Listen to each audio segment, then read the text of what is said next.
I completely underestimated how humbling the experience is. You have to recognize when you're wrong and turn around because the market doesn't care. If we're not offering the right product, the business stops and I got to figure out something else to do. Choose not to live in a world of filters. Realize your mistakes. Set the foundation for your success. Get some wins. Knucklehead Podcast. Welcome to another edition of Knucklehead Podcast.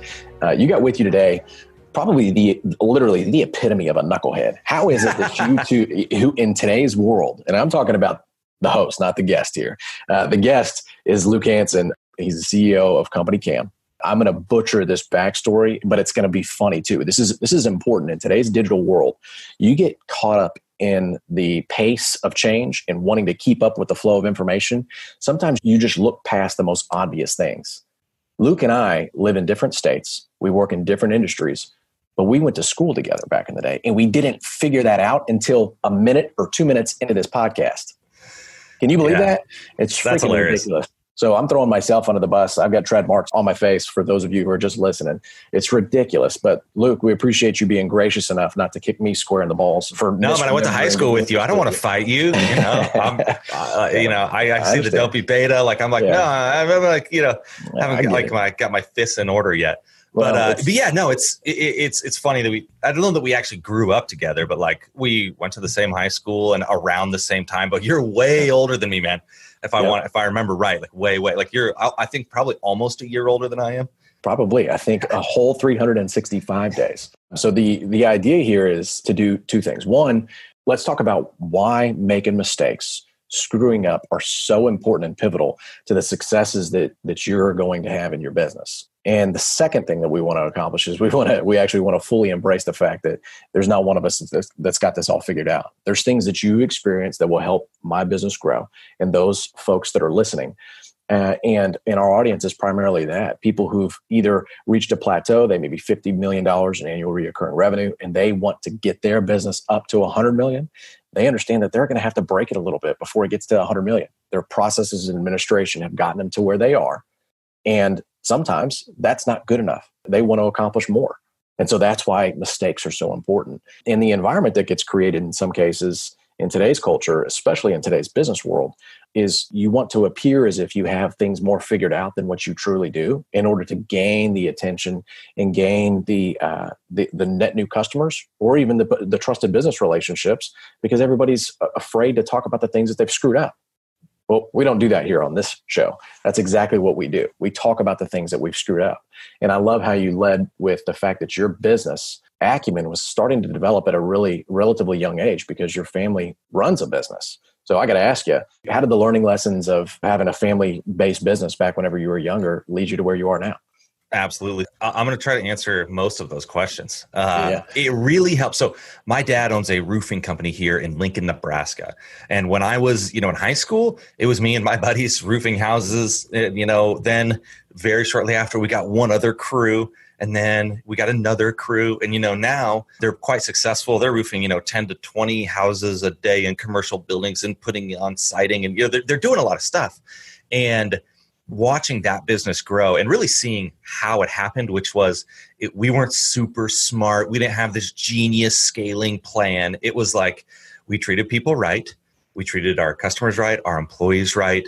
We cared the most about getting the job done right. Like just when you do things right, you get more business. And it's sustainable to work with people when you treat people right. And so to me, that was this key lesson of, because there's not a lot of similarities between a roofing business and a subscription app business from a business perspective, but from what most businesses are, which is dealing with people, there's a lot in common. So I learned a lot that way. But then you're talking about mistakes. I mean, I reflect often on, I even remember a guy, the first year I was doing this, it was hard, man. It's like, because things aren't quite working, like it's all these like successes and failures. But I remember a guy who I respected in the local kind of startup community was like, hey man, like, I don't know if you're the right guy to be doing this. Like full disclosure, like I think you should be farther along than you are. You might just be like screwing up and you should like look around and see if there's someone better to like have do it for you. And I kind of was like, at first I was like, you asshole, but then I was like, you know what? Like that's maybe right. It was a little bit of motivation, like, dude, this guy doesn't know what he's talking about. Like, let's go. And I started to think more about not just the product, but the business, which is a really hard thing when you're making an app, is to think, okay, I'm trying to build a company, not just make a product that people use. And that mindset shift to building a company, the people, and that it's not me doing everything, having every idea. It's finding people that are better than you, bringing them in and like trying to get them going in the same direction. I've made a ton of mistakes of wasting time thinking about this product, instead of thinking about the people that were going to make it happen. So the Luke, roundabout way of saying, like, I was just looking the wrong direction. Let me ask you a question, because I think you touched on it 2 or 3 times there. One of them was whenever you had that initial gut kind of visceral reaction to somebody telling you something you didn't want to hear. It's new information. It's a human response to a business problem, right? It's a human response to new information. And that is your ego kind of got stepped on a little bit there. Yep. So in your opinion, then, would you say that if you have an unchecked ego or a tendency to look past what some of your deficiencies are, you could actually be on a treadmill as opposed to on a... That's a good... I see your metaphor. The idea that you're just running in place. You might be running really hard, but you're not going anywhere. Yeah, absolutely.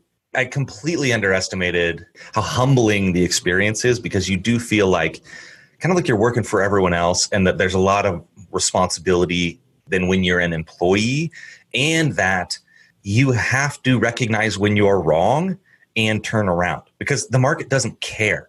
Like, they don't care about like my feelings or my ego, or it doesn't mean anything. And so if we're screwing up, if we're not doing it right, if we're not offering the right product, then we're not entitled to any money, man. Like, it just goes away. The business stops, and I got to figure out something else to do. And so it's, for me, that like that saying, understanding, it's like, you do have to have a little bit of the, I don't know that it's like arrogance, but it's the kind of confidence / potentially bordering on arrogance around, hey, we could do this. It's possible. Like, yeah, they tried it, but like, we're better than them, you know, like that mindset. You have to believe that you can do something, but then you also have to be paying attention and be ready to be wrong. It's like, you realize what you don't know the further along you get, you know, like the sort of super expert becomes the most humble person oftentimes, because they are aware, very aware of what they don't know. And at the beginning, you don't know what you don't know. So I feel like I'm every day finding out more about what I don't know. And I'm just much more likely to go ask someone a question. It may seem obvious, ask someone for help, someone else who's not trying to pretend. That's the thing you absolutely have to ditch if you want to be successful, is pretending like you know everything, pretending like you're super successful, you know what, when you're not. Because like, people who are successful, they can tell. They honestly don't care. They would rather that you're asking them a genuine question than you're like posing at like being awesome, because no one cares. Everyone's worried about themselves. They don't care how successful you are. So I'm sorry, big sideways rant there. Other than they say, it answers the question. Yeah, like it's just, I don't know. It's hard because you have to make a lot of decisions. I make a lot of decisions every day. I'm trying to make fewer and fewer, you know, like, because you always think that like decisions should be made kind of closest to the problem. Like, you don't want your CEO making every decision at your company. Then I don't know, man, you just see it go sideways. And when there's other people, like if it was just me, if I was running a one-man show, like if something goes wrong, you know, like it would cost me and I would be bummed out about it, but I have a pretty quick turnaround. Like, I don't spend a lot of time worrying about what happened before. Sure. But, you know, we've got 35 people now, and, you know, we're growing pretty quickly. And it's like, that's like real deal. Like, these people rely on this company for making it, you know? And hey, you ever asked yourself why you haven't started a podcast? Well, I already know the reason. So do you. You don't feel like you're tech savvy. You don't feel like you got your message wired tight. And quite frankly, it's all this mystification going on. Quite frankly, our process helps to demystify that. We're push button for podcasts. We're Knucklehead. Why Knucklehead? Well, we lead with the fact that you don't know what you're doing. We do. We've been there. We've actually been in your shoes. We take your spoken voice. We literally give a human voice to your website. You want to bring dead leads to life? Well, then you need to talk to Knucklehead. Essentially, what we're going to do is we're going to take you through our process, and we're going to help take your human voice and increase the process for you going from dead leads to life. How do I do that? Well, you essentially just take your human voice, put it in a directory, and let people consume more of you. Give your audience the ability to Netflix on you. They want to binge watch you. They want to binge listen. give them the ability to take your voice along on that commute with them. So you can get in touch with us, Steven at Knucklehead Podcasts, or if you got a really cool story, stories at Knucklehead Podcasts. You can find us on LinkedIn and on Facebook at Knucklehead Promotions LLC. Get in touch with us. Don't be a beta about the process. Don't let the fact that you don't know prevent you from getting some wins. So don't be a beta, get some wins, and contact us today. See you. So it's interesting. You're touching on something that businesses go through. And when I say businesses go through, businesses are really just organized silos and environments and ecosystems of people, right? And people making decisions day in and day out, sometimes in their own self-interests, sometimes in the interests of the company, and sometimes interests that aren't necessarily good for either one of those two. So, they make self-limiting decisions, or there may be a personal fear that they have that limits the business growth.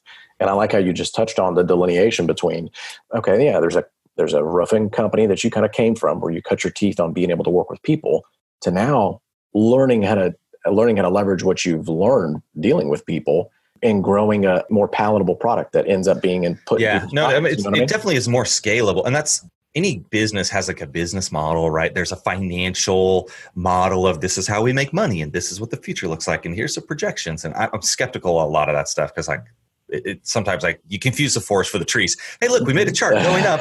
It's like, no, but we got to make the sales calls. And, it's all the things that you do that lead to the end result.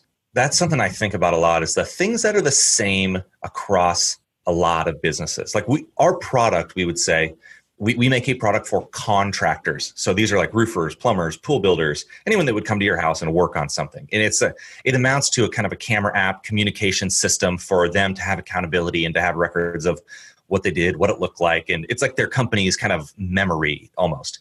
But I always tell our guys, we are solving the problems that all contractors have. This is not like if pool builders have a specific problem of digging holes and I don't care.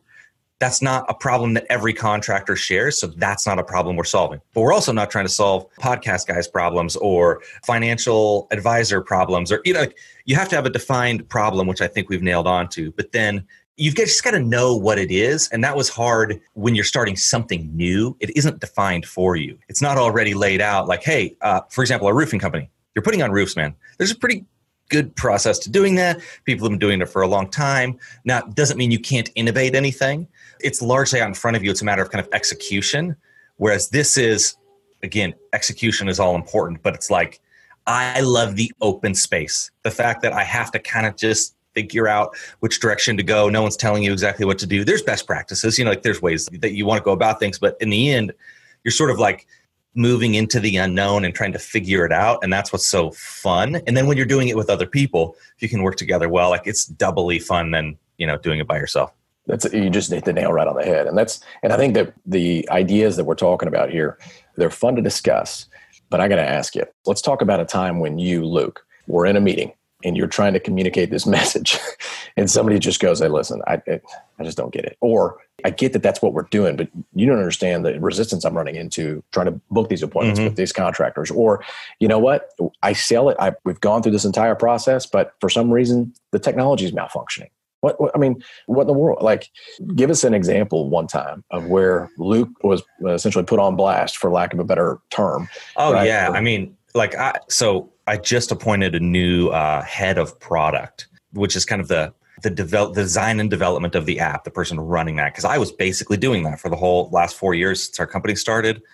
And I'm a good visionary. I output a lot of ideas, and I have 40 features and things that I want to build all the time, but I am not good with process and lists. And this is our methodology of how we go about doing things.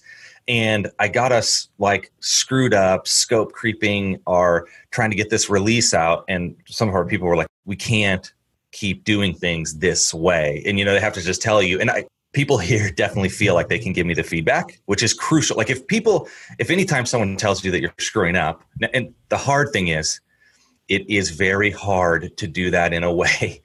You have to speak in a way that you can be heard. You know what I mean? Because it happens all the time. I talked to my wife about something just yesterday. Someone said something to her that wasn't very nice. It's you want to just be ugh, no, screw you. And what you have to do, especially, when you're taking responsibility in a situation like that, is say okay, I'm going to take this, away from here, and I'm going to think about it.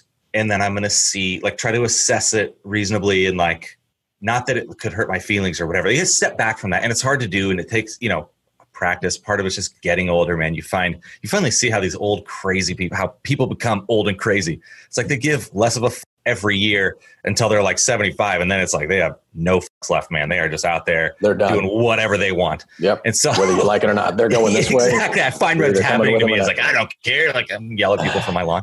But yeah, so I had to say like, hey, I'm not doing a good job at this. I need to hand this off. And it's really, that's the sort of, kind of the epiphany of like a company is people. Like you said, it's not we make a product, that's important. But what we are is a bunch of people that show up here and or try to sort of work in the same direction.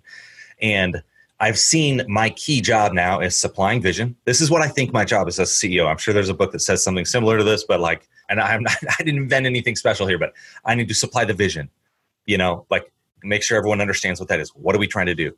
I need to make sure that we have the resources, which is the people and the funding to do it. And then I just need to help get other things out of the way. And that second part is it's not, I have to be the best copywriter. I have to be the best designer. I have to like write the code. No. I need to find the people that are the right people and put them in the position to succeed. So that's how I'm spending my time, and it's working a lot better. We have better processes now in our product development. It's like everything's running more smoothly. Isn't that funny how whenever you get out of your way, once you created the momentum, once you create the inertia necessary to get things going a certain direction, you realize, wow, there's people who are significantly more skilled at these tactics than I am. So what I need to do is I need to go and supply them with more fuel. And that is the things that you just talked about. A book that you're talking around in terms of how to do that, or best ways or best practices to do that, is a book called Primal Branding. It talks about the tenets of creating zealots for your brand. And it's amazing. It's amazing how all of those tenets of what you're talking about are truly milestones that you can measure as you develop culture in your business. So I'm writing that down right now so I can find it. That's one. Primal Branding. And it's one that I would suggest. It's interesting because it talks a lot about what you're talking about. I mean, there's a reason why people will come out of the woodwork to go support Nike. But back in the early 70s, it's like they just do it. What did that even mean? What we call get some wins. You have to start creating forward momentum, and you will essentially almost by default create some negative momentum. You'll actually start stepping in places that you shouldn't. But what happens is if you create the inertia and the forward motion, you'll learn what to step on, what not to step on, how you can generate more force, how you can increase your rate of force production. All of these kind of tenets get you going in the right direction. So yeah, and I mean, it's to he who has much, more will be given, or I don't know, one of these old probably Bible sayings, but it's just like when things are working, it's easier for them to keep working. When they're not working, it's harder. Like it's harder to get them going, which is like that first step, it's easier for us to sell new customers now that we have a lot of customers, relatively speaking, compared to a couple years ago, a lot of customers. There's more proof that it's just now you do run into new sets of problems. Like you hit those development milestones where it's just 100%. Like there's, oh crap, I don't know how to deal with this. I've never even know that was a problem you could have. So it's constantly changing. No, man, you're absolutely on point. So it's interesting. You're in Nebraska, right? And when most people would think of a technology business, they would think Silicon Valley, Austin, Texas, maybe more recently, Dayton, Ohio. Like there's a lot of these technology hubs. And so they wouldn't think of Lincoln, Nebraska. They think of Lincoln, Nebraska. They think of Cornhuskers and, national championships, although it's 2 decades, not so much. But the idea, that's a different topic. But my point is you've been able to create an innovative solution that solves problems across the board, whether you're a contractor, pick your poison of what type, but you're creating a solution there that is very good. So how can people find you? People listening to this podcast who are contractors, how can people connect with you? If your job happens at a job site, then check us out. It's companycam.com, companycam.com, and try it for free, use it. I totally believe in it, take my ringing endorsement. But yeah, I'd love for people to check that out. Otherwise, if you want to hear me rant about whatever, this kind of stuff, politics, whatnot, I'm on Twitter. It's at ProfeLuke, Profe Luke, Luke. So, man, Stephen, this was awesome. I'm so glad to be on here. Absolutely. I love that you're doing a good job at this. Absolutely. So here's real clear. I appreciate that, by the way. So those folks that are listening, he just told you how to get in touch with him. And now he's touched on a few things that I think are important to focus on. And that is he's solving the problem that if you are a contractor, he's trying to solve the problem that you have. That problem is he's more intimately familiar with than either I am, but you have it. So he just gave you a couple of different ways that you can get in touch with him. My encouragement to you is he just talked about a free trial. In today's world, you need to be able to try something out first before you actually commit to it. And that's fine. That's what he's been able to afford you the opportunity to do. So go check it out. Go connect with him. Ask those questions that are necessary. I'm sure he's got a couple of different ways that you can ask more questions than one and get more answers than what you're looking for.